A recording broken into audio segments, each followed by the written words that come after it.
not sure it's all in one chapter, but I really keyed in on planning for purpose and that whole idea of choosing roles instead of identifying names. We're in the middle of a strategic plan process right now.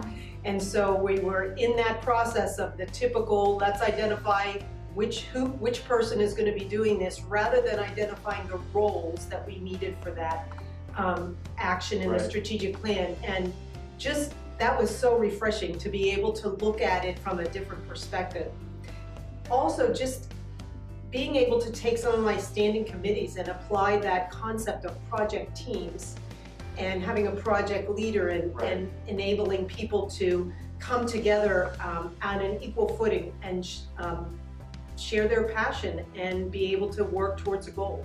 I would say planning for change resonated the most because of all of the significant changes that we had at the district level over the last couple of years. And I'm sure he'll touch base on this. We had three of our not central office, but our top leaders in the district left the district last year.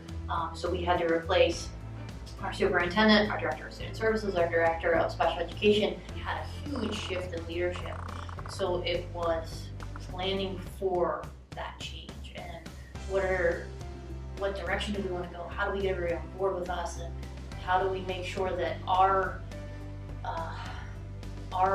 practices and our strategies and our techniques and things that we want to see happen are happening in the buildings with our principals and their staff as well. In the beginning, I'd be like, why are we doing these? And then by the time the activity ended, you went, oh wow, that's what this is all about. And that's how we learned in terms of how we could work together as a team and change things. So yeah, I thought the Spark activities is a great part of this workshop. But I think the one that stuck out the most was the one where we had to do the game about failure, where we had to kind of name numbers and follow the pattern, and when you didn't do it right, you had to step in and say, I failed. That's something that was really refreshing, and I thought this would be perfect to use with some of my staff back at school, because they don't like to fail, and that's just something that's a real uncomfortable situation.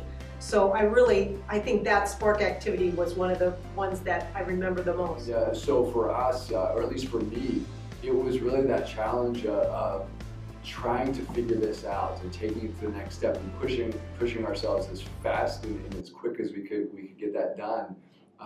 That to me was just a real engagement time to try to really solve this problem that at first seemed insignificant, but then once we got into the activity, how we could rev it up a little bit, and I think I really enjoyed it for that reason. It was almost this intrinsic motivation and this intrinsic competition.